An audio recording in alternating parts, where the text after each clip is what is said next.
अभी मैं अपना एक क्लाइंट है, उसका जो है वो ऑनलाइन सेल करता है घड़ियों की, ठीक है। तो ऑनलाइन जब वो सेल करता है घड़ी की, तो वो अपना टेबल 14 और 15 में डालता है। टेबल 14 में तो होता है, जो मैंने आपको एक बार पहले वीडियो बनाई थी, टेबल 14 में जो है हम ई कॉमर्स ऑपरेटर के थ्रू जो सेल करते हैं वो डालते हैं। और टेबल 15 में जो ई कॉमर्स ऑपरेटर हम जैसे लोगों की वजह से सेल करता है वो डालता है, ठीक है। तो जब उसने जनवरी में घड़ी डाली, एग्जाम्पल के लिए उसने 5,000 रुपये की घड़ी बेची, जैसे मैंने घड़ी पहनी हुई है, एग्जाम्पल के लिए उसने 5,000 की घड़ी बेची थी जनवरी में। तो उसकी जो घड़ी की वैल्यू थी वो गलत चली गई थी किसी वजह से। तो वो उसने मेरे से पूछा कि इसको अमेंड कैसे करें। तो अमेंडमेंट का ऑप्शन यही था कि जनवरी में 5,000 की है तो फेबररी में, अगर एग्जाम्पल के लिए वो 4800 की गई है तो फेबररी में 200 रुपये बढ़ा दो, है ना। जैसे B2C में करते हैं, B2C में क्रेडिट नोट नहीं डालते ना हम क्या करते हैं, उसका नेट करके डाल देते हैं जो बैलेंस होता है, अगर सेम स्टेट है। तो यही, अब जैसे एग्जांपल के लिए मैंने घड़ी है, मैंने ये, अब मैं आपको बता दूं टेबल 14 में होता क्या है। अभी जो अमेंडमेंट आई है वो 14A और 15A की आई है। तो 14 टेबल मैं आपको एक बार दोबारा बताया था कि होता क्या है।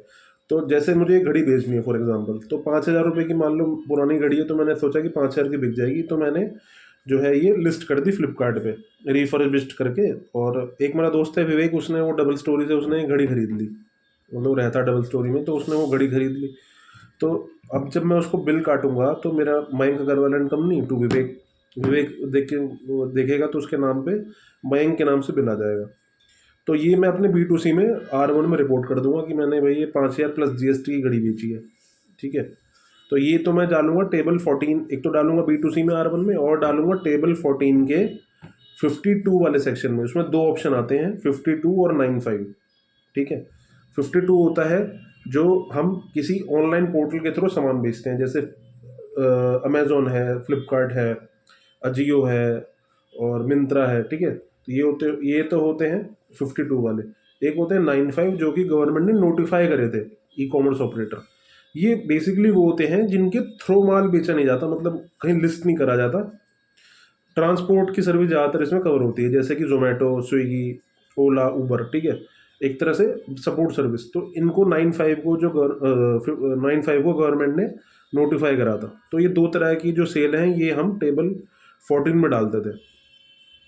अब इसका टेबल 14A आ गया है, जिसमें हम जैसे हमने ये सेल गलत डाल दी, 5,000 की घड़ी 4800 की डाल दी, तो हम उसको 14A में अमेंड कर सकते हैं, ठीक है। और ऐसी ही होती है टेबल 15। टेबल 15 में क्या होता है, जो ई कॉमर्स ऑपरेटर होते हैं ना, जैसे फ्लिपकार्ट ने हमारे थ्रू मान लो 1 करोड़ रुपए की सेल कर दी, एग्जाम्पल के लिए बता रहा हूँ, बहुत मोटी सेल है उनकी। तो उसके पास 4 कैटेगरी आती है, ठीक है। 4 कैटेगरी कौन कौन सी होती है, रजिस्टर्ड सप्लायर, रजिस्टर्ड बायर। इसका मतलब क्या है कि एग्जाम्पल के लिए मयंक अग्रवाल एंड कंपनी ने जो विवेक को घड़ी बेची, तो विवेक ने भी अपनी फर्म खोली हुई है, विवेक अग्रवाल एंड कंपनी। तो मैंने भी GST नंबर ले रखा, उसने भी, तो रजिस्टर्ड टू रजिस्टर्ड। तो ये फ्लिपकार्ट जो है वो अपने टेबल 15 में डालेगा फर्स्ट कॉलम में। दूसरा हो गया registered supplier to unregistered recipient, मेरे पास रजिस्ट्रेशन है पर विवेक के पास नहीं है। तीसरा हो गया अनरजिस्टर्ड सप्लायर, रजिस्टर्ड पर्सन, मैंने तो बिल काट दिया बट उसके पास, मेरे पास GST नंबर नहीं, उसके पास है। तो ऐसा वैसे होता नहीं, क्योंकि ऑनलाइन में अगर आप जब भी अपना बिजनेस लिस्ट करेंगे तो GST नंबर मांगेगा ही मांगेगा। ये पता नहीं क्यों उन्होंने इसमें डाला होगा। अनरजिस्टर्ड सप्लायर, अनरजिस्टर्ड रेसिपिएंट में दोनों ही अनरजिस्टर्ड हैं, ऐसा भी नहीं हो सकता, पॉसिबल होता नहीं है। मतलब फ्लिपकार्ट अमेजोन जैसी बड़ी उन पर नहीं होता है, छोटी साइटों पर शायद हो जाता हो।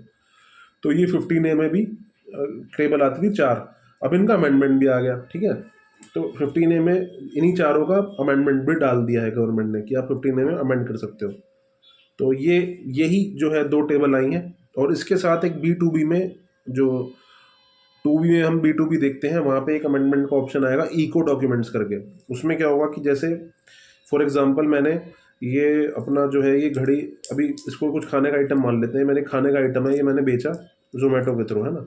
तो जोमेटो ने क्या करेगा, मान लो 5,000 रुपये का खाना है, तो जोमेटो क्या करेगा, वहाँ से कलेक्ट करेगा 5,000 रुपये, जिसको सामान डिलीवर करने जाएगा, और मुझे देगा अपना कमीशन काट के, मान लो 4800 रुपये देगा, 200 रुपये डिलीवरी चार्ज ले लेगा, ठीक है।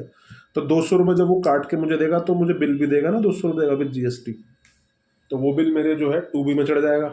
जैसे वो मुझे बिल देगा अपने R1 में डालेगा, मुझे B2B में मिल जाएगा 2B में। तो अगर उसने वो अमेंड कर दिया 15A में, तो वहाँ उससे क्या होगा, मेरे पास 2B में अमेंडेड इको डॉक्यूमेंट्स करके अमेंडेड डिटेल में आ जाएगा वो कि भाई ये मेरा बिल अमेंड हुआ है।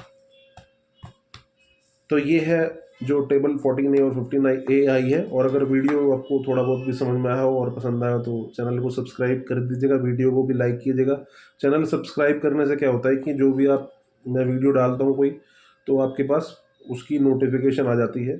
और अगर आप वीडियो लाइक करते हैं तो उससे क्या होता है कि जो वीडियो है वो प्रमोट होती है, तो और भी जैसे छोटे मोटे हमारे और भी भाई बंधु हैं उनका भी फ़ायदा हो जाएगा अगर आप थोड़ा सा लाइक कर देंगे। देखिए लाइक करने में एक बटन ही दबाना होता है, कोई ऐसा एक्स्ट्रा एफर्ट नहीं लगता है कि भाई डंबल मारना है हमें, एक बटन दबाना है। तो आप अगर कर देंगे तो बहुत हमें सहायता मिलेगी। Thank you and have a great day.